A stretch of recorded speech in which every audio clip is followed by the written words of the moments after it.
with your host, comedian and military veteran, Bernard the Laugh Therapist Hines, where we discuss P.T.S.D, processing traumatic situations differently, and give you tools to help you overcome the stigma of seeking help. If you're ready to be inspired, then welcome to the Stigma-Free Zone. Here's your host, the Laugh Therapist himself, Bernard Hines. What up, everybody? What up? What up? It's your boy, Bernard Hines, a.k.a. the Laugh Therapist. And listen, welcome to the P.T.S.D. Processing Traumatic Situations Differently podcast. Here, we try to inform, enlighten, and become advocates for one another as we learn more productive ways to process our trauma. Always remember, as a therapist, I am not licensed, I'm just medicated. Welcome to the Stigma-Free Zone. What up, everybody? Thank y'all for tuning in today, wherever you're listening to, in the day, in the night, in the morning. Thank y'all for tuning in to this podcast. Listen, y'all, we have been having some great feedback, and we have an awesome guest on today. Y'all, I have Stephen W. Banks. He had wrote a book, Healing the Father Wounds. He is uniquely skilled, inspiring, encouraging, releasing others into their destiny. Right now, he's an author of 4 books, but the one we're going to be talking about is Healing the Father Wound. Right now, welcome to the stage, Apostle Stephen W. Banks, but we're going to know him today as Stephen W. Banks. How you doing, sir? Hey, doing well. Thank you for that awesome introduction. Excited to be with you. Yes, sir. Thank you for being here. I got to let folks know this book has been very, very powerful. It has been mind-blowing because being a person, as I was told when I was doing this, Bernard, you know you have father wounds. This is not about you. They said, let the man get the message out. Let the expert get the message out. So, but how you doing today, sir? Hey, I'm doing great. Just got back in late last night, and I've been looking forward to this opportunity to share with you and your audience. And I just want you to know, first of all, how proud I am to see what God's doing with you. Thank you, sir. With this podcast and your comedy and your heart. You've been phenomenal from day one. My first time meeting you, and to see what God's doing in your life now, I'm elated to see where you are in your journey. Thank you, sir. And a lot of people always ask me, where did I get my comedy? Where did I start comedy? I started comedy in your ministry. I don't know if you know that. Wow. That's the first time I hit the stage. Wow. Yes, so you started comedy in my ministry, I guess, after listening to some of my sermons. No, it won't. I'm gonna give people a little synopsis because they need to know this. I retired and left Oklahoma. Right. And we came, and when I left, someone told me, they said, they got me in the corner. They said, hey, when you get to Virginia, you need to start doing comedy. Because I was always being funny around the church and stuff like that. Right. Came to your ministry. This was in January. In February, y'all was having a Valentine's Day celebration for couples. And you said, we are not going to hire a comedian from outside. We're going to find one inside. And I looked up and I said, God, you are funny. Wow. That's the first. I did the audition that they had. I was the only one that showed up. The only one that showed up. And that's how I got started doing my comedy. So I want to thank you for hearing from God and say, we ain't hiring nobody. We're going to find somebody inside. And that's how I got started. That is it. Wow, I'm excited to hear that. I remember several years ago, Tudor Bismarck prophesied into my life, and he said, you're raising oaks. Wow. And when I look at different individuals that's been a part of my ministry down through the years, and they're in different sectors, I celebrate them wherever they are, and whatever the call and the journey that's on, and to see what God's doing with you. Man, I'm just elated, and thank you so much for just encouraging me with that testimony. I had no idea. So yes, sir. Yes, awesome. sir. Awesome. And as we're talking about wounds and stuff, you know, people have a lot of church hurt. Yes. So I was living in Chesapeake, working at Fort Eustis. Your ministry was right behind Fort Eustis. So I'm driving back and forth, and gas was $4 a gallon. Wow. And I came to you, I said, sir, I think I'm gonna have to find me a ministry in Chesapeake where it's closer to my home. And only thing you asked me, where you going? Right. And I said, is Bishop Kim? It was Pastor. I said, Pastor Kim Brown.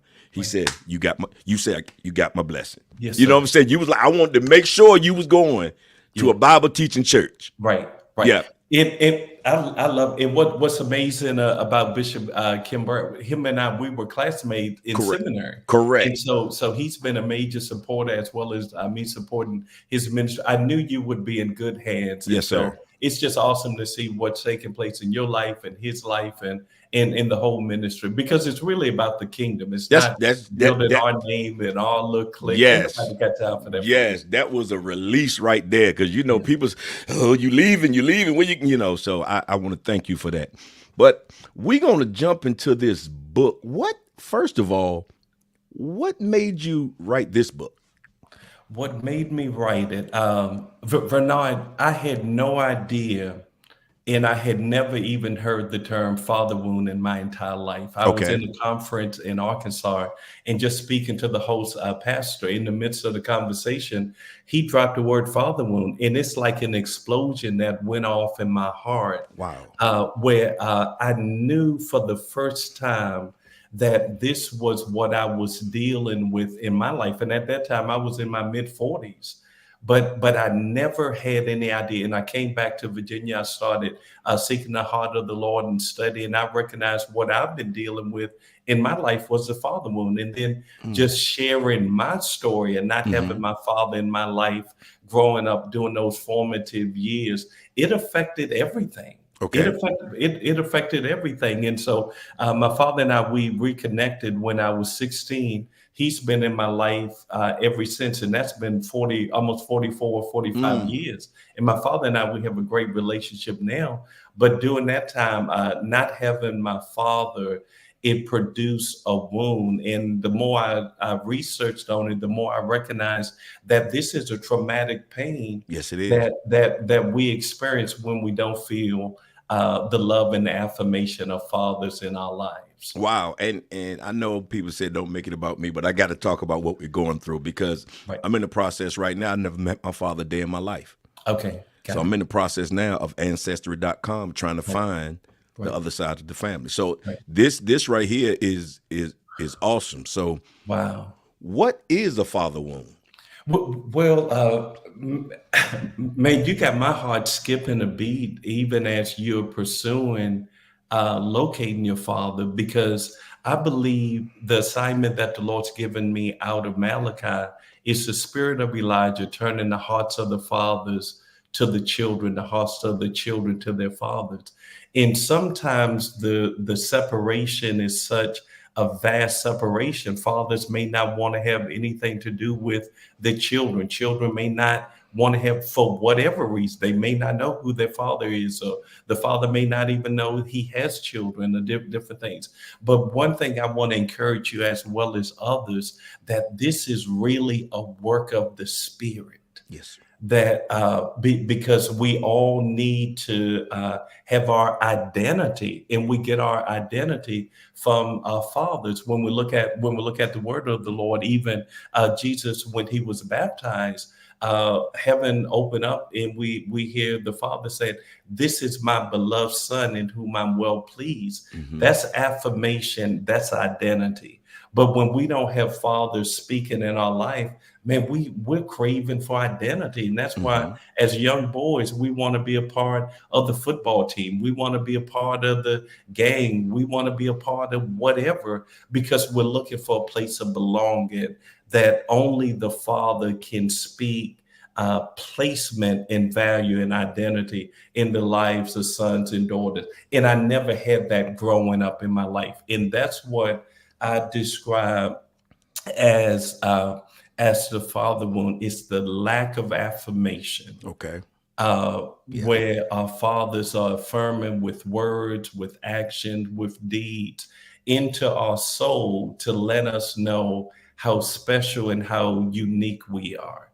And if we don't have that, man, I feel the Holy Ghost. I'm telling you, you don't know. Who this is going to be powerful. This Yeah. is going to be powerful because I had a young man who was on the podcast a couple of weeks ago, Mr. Jerry Creekmore. He said, we have experienced PTSD and trauma from not having our father, but what have we put on our kids? Yeah. And that hit me like a brick. Yes. Because even though I didn't have the father for the father wound, what wounds did I put on my kids? Yeah. Yeah. Yeah. And with it, Bernard, it's generational. And when we look at, even when we look historically, and let me say this about the father wound, and even writing the book, it's not just for Christians, it's not just for men, it's not just for African American. Wherever I go to Connecticut with a predominantly white viewership. Man, they tap into it because all of us have a father. Now, whether or not we have had a healthy relationship with our father, that's a different question. But Correct. what I'm grateful for with you, the sooner we can address this, the sooner we can become healthier in our journey, and we can break the generational cycle that's passed on, generational trauma passed on to our sons and daughters. Correct.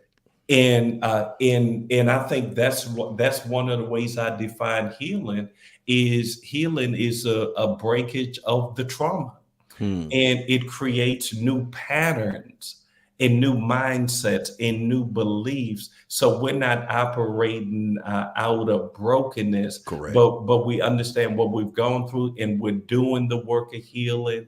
And even as we do the work of healing, we're not putting those pain in the weight. We're not passing that on to our sons and daughters. Wow. Listen, y'all, we're talking to Apostle Stephen W. Banks, y'all. We going to have some good stuff right here. This right here is powerful and is much needed. I want to ask you, what does a father wound look like? It depends on. The father wound is as individualized as the person who receives it. Okay. For example, if we look at, let's say, the prodigal son, it's very easy for us to identify the younger brother wilding out because of wounds or conditions with the father. Give me what belongs. I'm going to do my thing. And so you have people who display outwardly, and they just wild out. For example, I doing some of my presentation, I show a video of Dennis Rodman, and we look at Dennis Rodman. He, we know, in the NBA and Hall of Fame, and at his Hall of Fame speech, he's crying and talking about the greatest day of his life. He's talking about not having his father in his life, and he talked about his father had, if I'm not mistaken, 20 or so kids. Wow. But never had a relationship with him. And he refers to Phil Jackson and the other coaches as father figure. And so we see the Dennis Rodman type wilding out. Okay. But Bernard, I would even submit to you that the elder brother in the house is dealing with a father wound as well. Okay. Because now he may be politically polished and has his degree from Norfolk State and Virginia Union, and let me throw in Virginia Tech. And so let me throw in the Hokie. Yes, So it may be politically polished and refined, but the father wound is not something that can be displayed. It's a condition of the heart. Okay. And so when we see the jealousy, when we see all of that, there's some things inwardly. And so you can't you're not necessarily can describe everybody having the same traits or the same act. Got and it varies on the individual in the personality. Got it. That's why people say we all grew up in the same household, but we all had a different childhood. Yeah. I've heard that several times. We all grew up in the same house. You said it was bad. I ain't think it was that bad. Yeah. Because how your perception is your reality. Correct. And when we look at these relationships, we're trying to deal with it the best we know how. But when we look at father wound, and one of the things, like you shared your story, not knowing your father, that there's a whole chapter that I deal with, like anonymous fathers. Okay. And when we talk about anonymous fathers, um, you just don't know who they are. For example, we just seen recently the Kurt Franklin story. Correct. I've been dealing with that for years, dealing with the father wound, individuals, situations like that, not knowing their father. And then others who have, at 25 years old or 40 or 50, finding out for the first time the person that they thought was their father is not their father. And now the rug of identity is pulled, because the greatest truth that you and I have about ourselves is where we come from and who we come from. And if we've been lied on that, what other lies are we? If my identity has been assaulted at such a deep level, you want me to walk in truth, and I don't know what truth is now. Good gracious. Whoo, that is you touching on something. You all in my life. That's all I'm saying. You are all in my life, and it leaves a hole. You can say I'm good, I dealt with it, but it leaves a hole for the unknown. You know, and I think that's one of the unknown and wanting to know. And I think the unknown and wanting to know, and I also believe that that's a right. You follow me? That's a right. And when we look at individuals and dealing with like anonymous fathers, how many individuals have been born and they have been told so and so is their father, but there's no blood test done. And now when we look at ancestry.com, you see everything was done in the dark is coming to light. It's coming to the light. And Bernard, how often have we heard of stories of young girls who have gotten pregnant by father figures? They've been molested, they've been violated, and conceiving children by going south. Correct. And so now, even when we look at like anonymous fathers, I look at like some of the sperm banks out here now that we're going to have to fatherhood is approaching a totally different dynamic now. Wow. Because when we look at, let's say when we look at in vitro fertilization and all of that there are documented cases of individuals who have sold their sperm for 20 and 30 children. You follow me? To get $1,000 or $500 or whatever the case may be. And so it's more than just the man making money off of it. But what happens when that child grows up not knowing who his or her father is? Where's the identity? And how does that shape the identity? And so it's major. And like you say, this whole in our heart, and even as you shared your story, and what I'm grateful for about the father wound is that I just don't address what the father wound is. Okay. But I encourage individuals to know that they can be healed of that father wound. Yes. Because I mean, just to identify it, and there's some traits like you we talked about. There's some general characteristics that we see the father wound within men. Okay.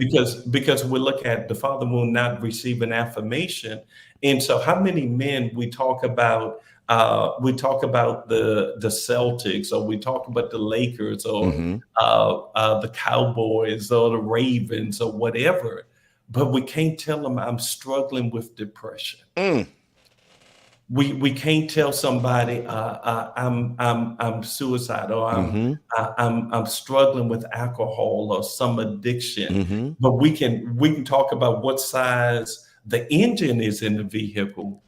But because the one aspect of the father wound is that we don't relate from a place of our inner soul and our inner self, because it hadn't been affirmed. So we're fragile, and we don't want nobody to touch it. Touch it. Correct. Because when they touch it, it's going to trigger something.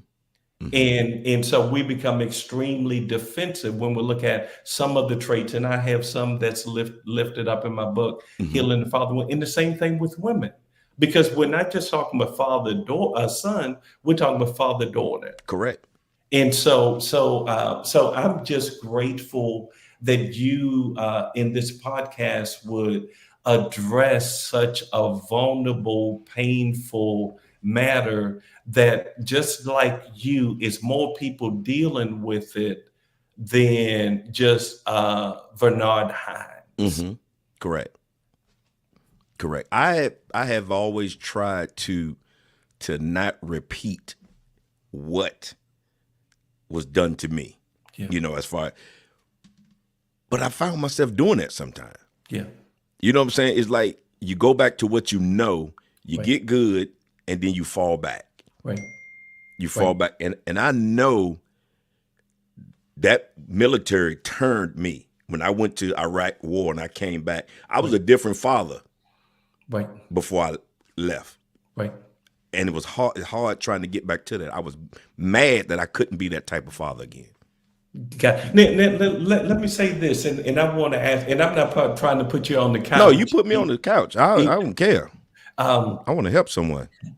I think the place, when we look at individuals who are serving in the military, there is very little space for emotional intelligence and engagement.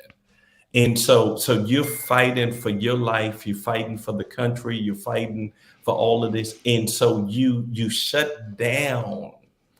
And even though you shut down to serve, ain't nobody asking you what you feel like. But now you're in an environment like that, and then to come home to a spouse or come home to children, now trying to turn back on emotionally, it's too extreme. Correct. And so we find absent fathers who may have been in the house, but emotionally disconnected for various reasons. Correct.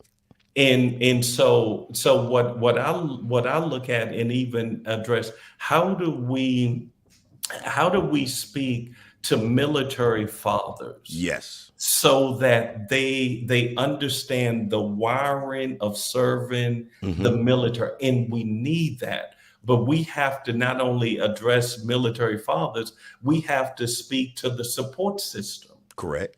Because healing doesn't just take place with the individual. Correct. But we speak to the whole support system so that the children will have the opportunity to still be engaged with their fathers who may be overseas or may be deployed or whatever.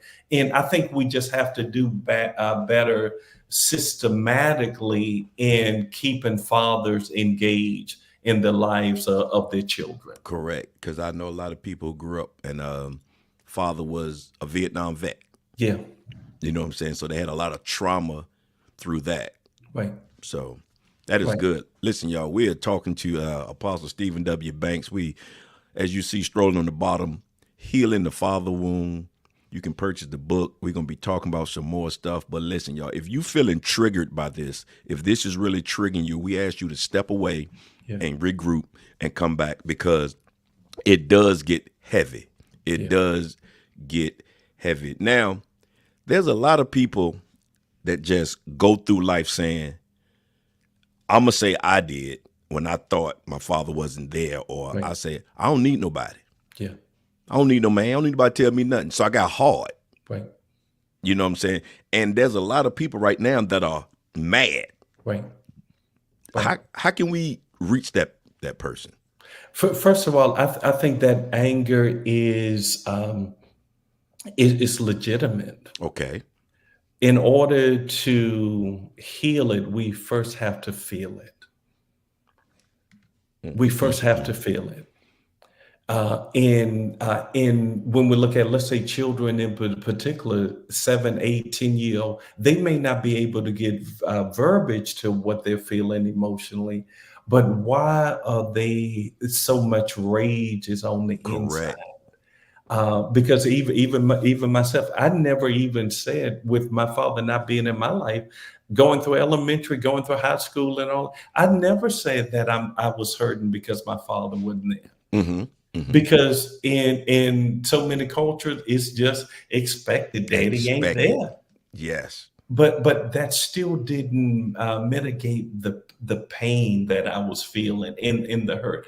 And I mean, playing football in stadiums and in the stadiums packed. Mm-hmm. But man, I would have given anything Anything. for an empty stadium and just to have my father there. Wow. Just to have my father there.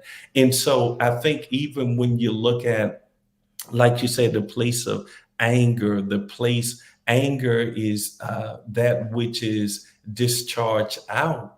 In depression, it's that same thing, but it turning on yourself. Mm-hmm. Mm-hmm. And I think by having opportunities like we're having to have this conversation, that we can recognize what we're dealing with. We're not the only one dealing with We're it. not the only one dealing with it.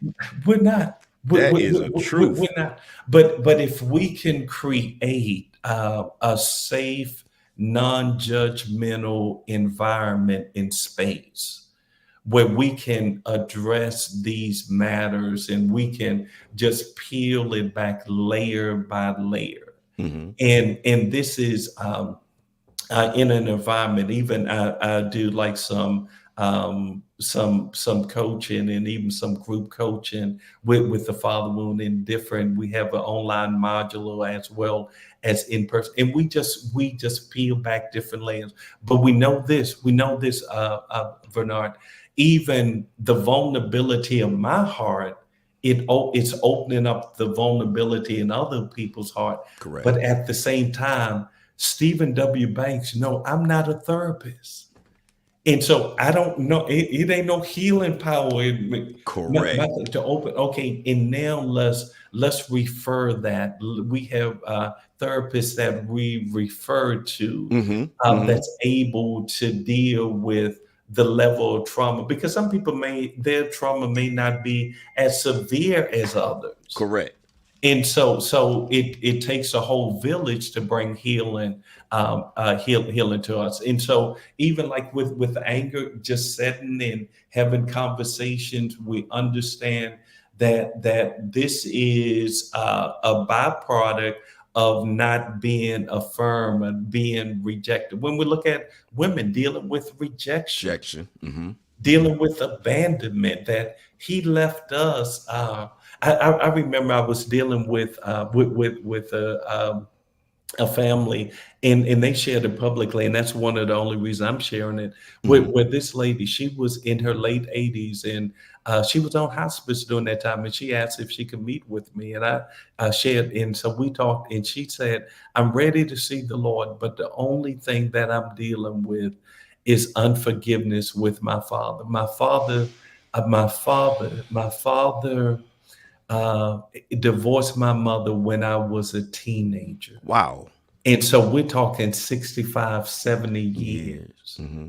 And look at the pain that's kept within Correct. the body, Correct. within the heart. But like I said, when we look at the father wound, it's not just addressing it, but how do we heal from it? How do we progress so that the father wound does not become a stronghold in our lives, Mm-hmm. but it becomes a vehicle that we can see the hand of God using to release us to healthier self, healthier relationship, healthier leadership. Mm-hmm. Correct. And so, but we have to do the work. We have to Correct. do it. Correct. Because we can grow up with abandonment issues. Oh yeah. You know what I'm saying? Just stand back. No, I don't trust nobody in my circle. I don't want to do this because, they left. What Oh are yeah. you going to do? Oh yeah. Yeah. What are you going to do? Yeah. And if I look at a lot of cases, even dealing with relationships, a lot of what people are dealing with now is the symptom and it's not the root, Root. it's the fruit.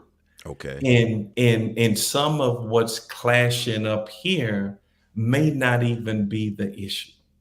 But if True. you look at like you talk about the abandonment, the lack of abusive relationship, Mm-hmm. where fathers have verbally and physically, sexually abused, Mm-hmm. that when we look at women dealing with men, coming from that with the first male in a female's life ought to be able to share intimacy without sexuality. Correct. But when those lines are crossed, it skews the life Correct. for that young girl going into adolescent and adulthood. And then you're looking at somebody that's in a relationship but have never broken free of the father wound. That if the greatest figure or the most honorable person in my life supposed that how can I trust this one? And so now it's projecting the pain on the current situation. Correct. This thing is heavy, man. This thing is, you said something in a men's conference that I went to. And when it was said at the time, I was like, huh? You said, fathers, it was a bunch of men. You said, if you look at your daughter other than in a loving way, Yeah. you need to go and check yourself. Yes, sir. And I was like, my daughter was small then. She was about 3 or 4. I'm like, huh? But they grow up. Yeah. And I was like, she's getting old. That came back to me. I always seen her in a loving way, not in a look at her, and that is, but won't nobody say that if they feeling that way. Yeah. Who do you go and tell that to if you, I looked at my daughter the other day and I'm like, whoa, yeah.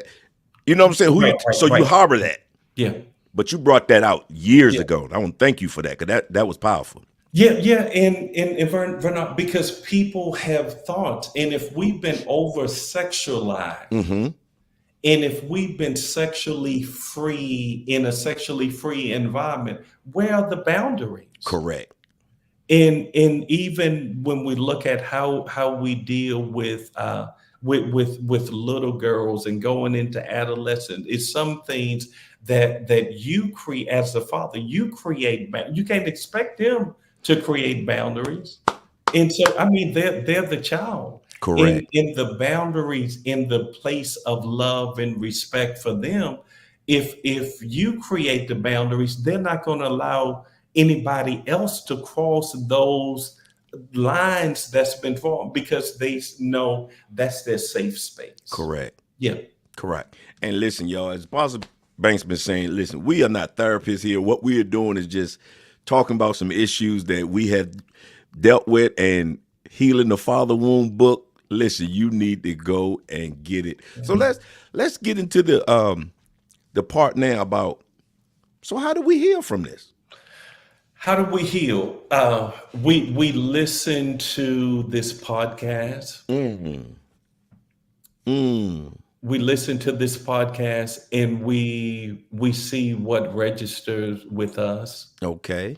We read the book. We have dialogue. We engage in counseling. Okay. We engage in these conversations where it's not just random talk, but we create atmosphere for the book to be discussed and Correct. to share. We go to our therapists.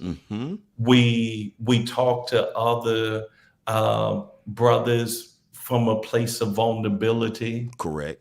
And I don't think it's not one way is not one way. I like that. But we look for healthy father figures, Okay. because I'm referred to by many as a spiritual father, and I leave that up to individuals. I don't project myself that I'm Okay. everybody. No, that's by revelation, and that's by permission, that they give me permission to father them. I can't force my will or who I am in their life. If they don't see me, that's fine. But the whole thing, when Jesus came to Peter, and asked Peter, "Who do men say that I am?" And he said, "Thou art the Christ." He said, "Flesh and blood hadn't revealed it." I Okay. think it's important now for the rise of spiritual fathers who are not manipulated by doctrinal policies and denominational structures, to have relationships with sons and daughters from a legalistic perspective. Okay. But I think it's healthy for fathers, spiritual fathers, as well as natural fathers, to be open and to be vulnerable. Got it. Where if you think you're the top man on the pole and everybody's serving you, that ain't fatherhood. Okay. But fathering is about connecting with our sons and daughters where they are, not where we are, connecting with them in their journey, and then pouring into their lives and releasing them to their destiny.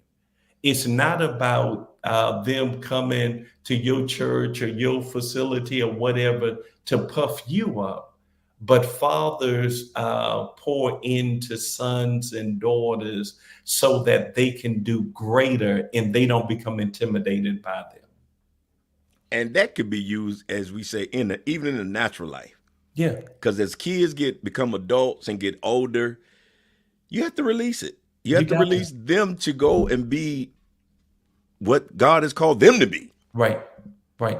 And it's hard. It It has is. caused some friction. It has caused Yeah. a whole lot of friction in lives. But I want to just look at some of these chapters in here. We ain't y'all gonna have to get the book, but I just want to look at some of the chapters you You have want to in look here. at some of the chapters. All right. I ain't gonna look at them. I'm just calling them out, and I want you to.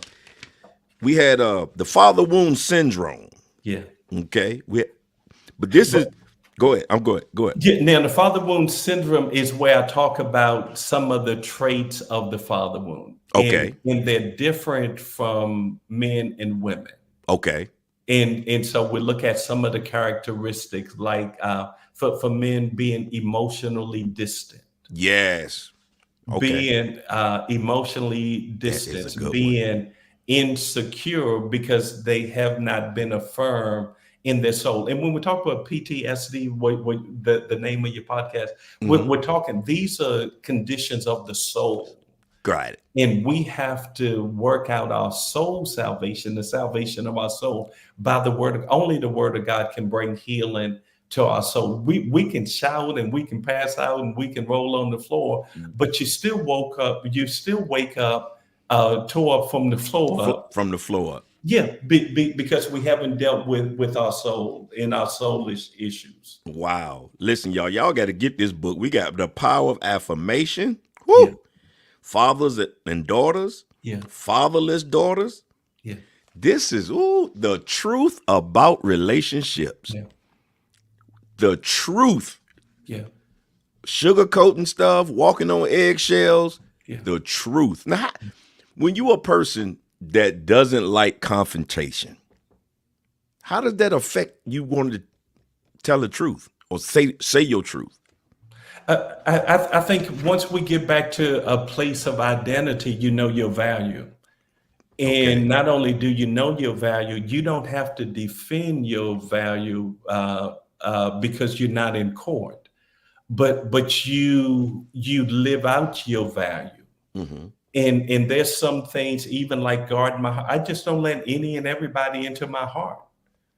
And so living out the truth, it requires the healing. it requires knowing, and then once again from the place of fathers, that affirming presence of the Father, that you can be whatever you desire to be. That you're brilliant, you are creative, you are entrepreneur, you are phenomenal to sons and daughters. Correct. And so we're hearing the voice of the fathers speaking into our life. But if our fathers have not said anything, we're dealing with insecurity. And we're relying on what other people are saying about us. And so we need to silence those voices so we can come into the truth of ourselves and who we are. Now, Bernard, can I say this real quick? Go on, say it. Years ago, I went through, I was in a long-term marriage, and it came to end after 25, 26 years, one of the darkest chapters of my life. But even that, I mean, mega ministry, all of this and all of bam, bam, all of that. But during that time, the darkest chapter in my life, it was in that time where the Spirit of the Lord spoke to me. And even in speaking to me, the Spirit of the Lord just shared with me that you have lost your life. And the Spirit of this is a conversation and I share this with pastors. I share this with business leaders. What does it profit a man to gain the world and to lose his soul? Man, I had lost my soul taking care of everybody else except for Stephen W. Banks. And so and I don't know who I'm talking to tonight, but I know Holy Spirit is ministering. It seemed like some things are becoming disassembled in your life. But I want to encourage you, even with the disassembling, with the darkness that you are encountering, that the Lord will use this season to create a new structure, a new wineskin where you will find yourself. And it was in my darkest hour, man of God, that I found myself. And let me say this. And when I found myself, some people just wanted the bishop. Okay. Some people just wanted the apostle. Okay. But it wasn't about that. It was about Steve. Because some people just want to fish in the loaves and how they can capitalize. Okay. But my truth is I'm not going to allow, because in finding myself and doing the emotional and the spiritual inner work, I'm not going to lose myself to a relationship. I'm not going to lose myself to a title, to a position, to anything, because I know the cost of losing my life. Wow. Listen, that wasn't even a question. That was straight from the throne room, y'all. I can't even remember the question. I know you won't even the question. No, you said you want to say something, and you said something. Yeah. That was powerful. Yeah. Listen, we could be here all day, but we ain't. Y'all gonna have to go and get this book. Yeah. To purchase the book, go to www.stephenwbanks.org. I'm telling you, it is a great read.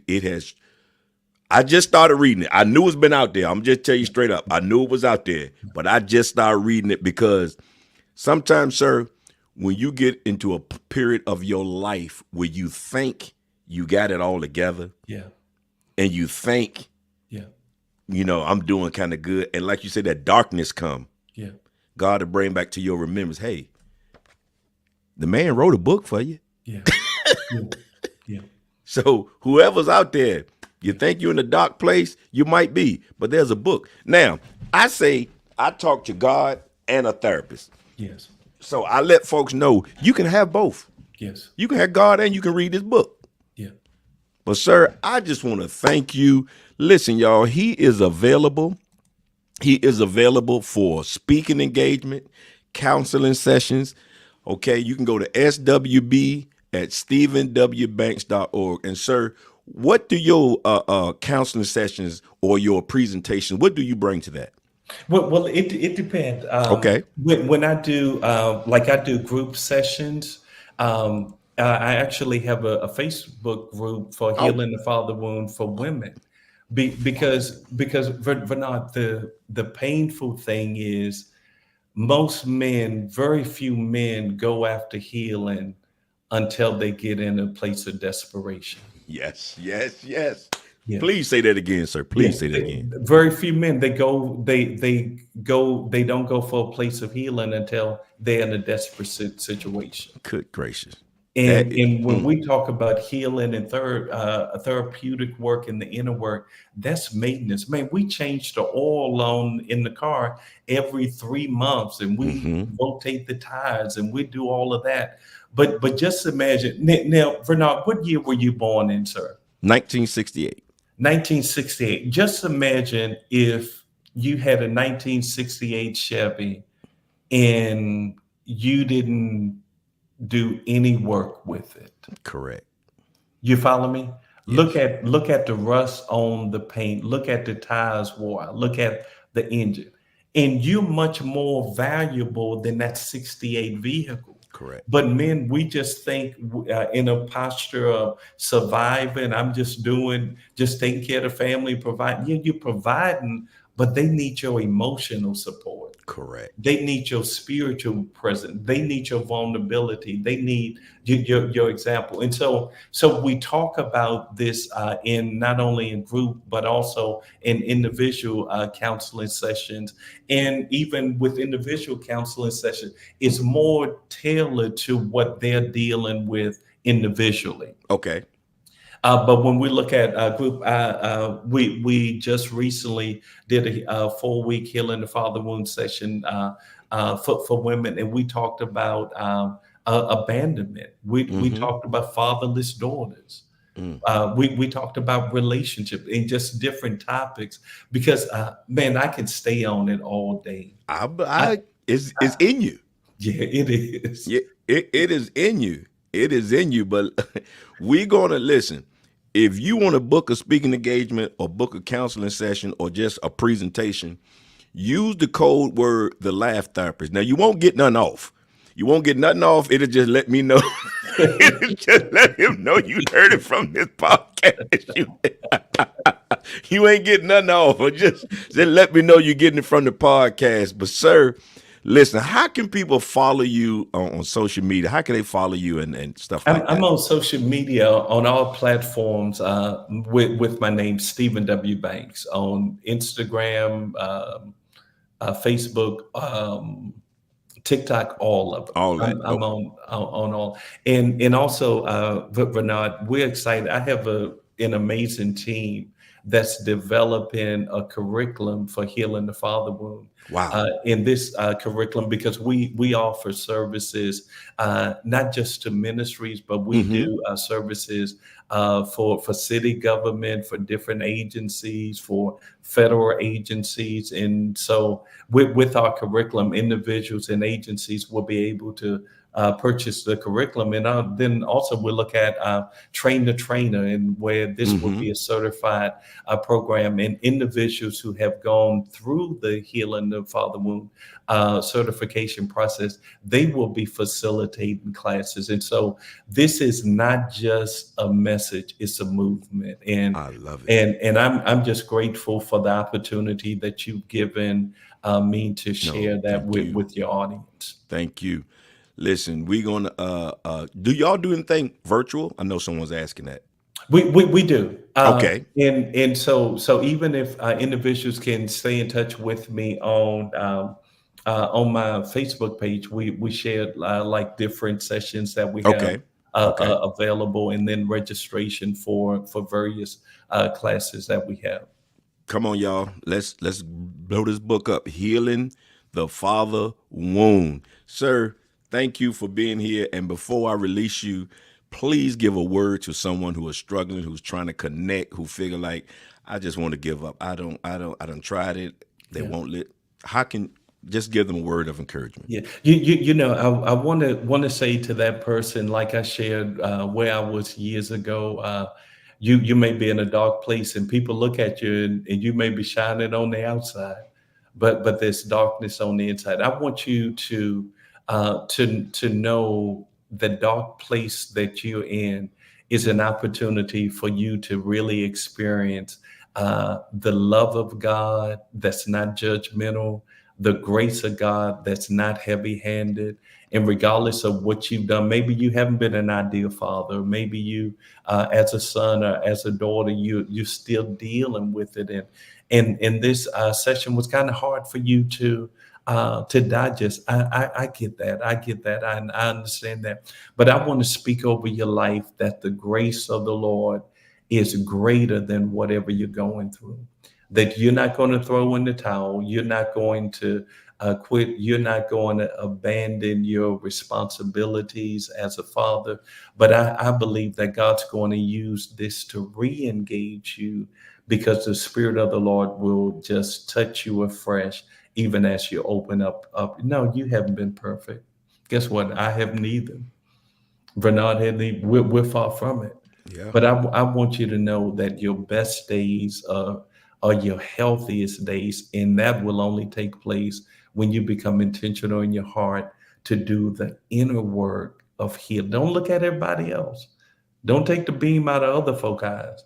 When I ask the Lord, I say, Lord, don't work on me, the bishop of the power, work on Steve. And that's what I want you to just ask the Lord to work on your heart.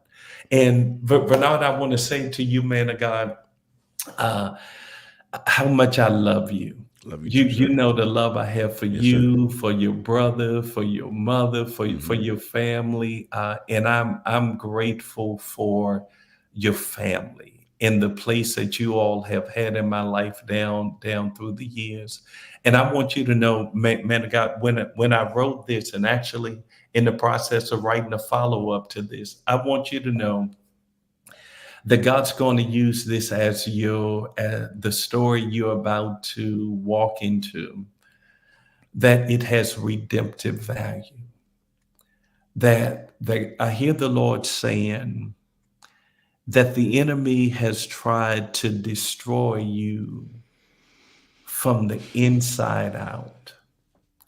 But even as he has desired to destroy you, I hear the Lord saying, be of good courage, for I have prayed for you that your faith would not fail.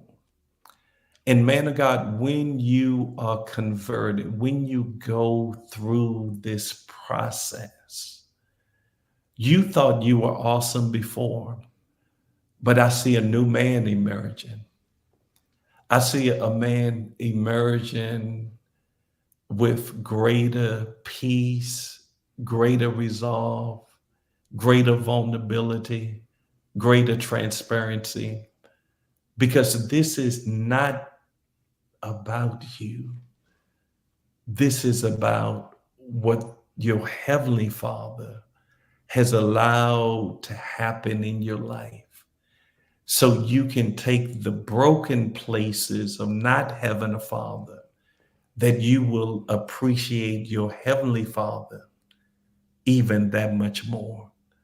And man of God, I just speak over your life that you're going to pour into these young men. You're going to go back to these military installations, and they're going to laugh, and while they're laughing, the healing presence of the Lord is going to. You ain't acting deep, you ain't throwing a whole lot of scripture, but I hear the Lord saying that He's going to use you to allow your words to be His word and to bring healing to those you encounter. And I just see you totally free, sir. I see you totally free. And you will realize, even in not having your father, in the loss of those experiences, that God will bring this chapter even greater, and it will have more significance to you. And I just want you to know, however I can support you, you know you got it. Whew. I thank you for this podcast. I know folks say one about me, but yes, he was. Yes, it was. Yeah. Yes, I don't podcast for everybody else. This was mine because, sir, I have learned that I have not been a perfect father, but I wanted my kids to be perfect. Yeah. Yeah. And they're human too. Yeah. They got feelings, they got emotions. Yeah. This was helpful for me, and I pray that it was helpful for all those who are listening. Listen, this is on for those who are listening to the podcast. Also know we do have this on YouTube also. Under my page, The Laugh Therapist, you can go and you can also see it as we're saying it also. You can put a face to the voice. And as we call it, PTSD, processing traumatic situations differently. Yes. The father wound is processed differently by so many different people. And sir, you are released from the stigma-free zone. Thank you for being here. God bless you, and may you continue to thrive in what you're doing because it is needed. Amen. Thank you so much. And let me just share, those who ahead. want to support my ministry in this assignment, just inbox me on Facebook or whatever. But Bernard, I love you, man of God. Thank you so much for this opportunity. Thank you too, sir. You are released.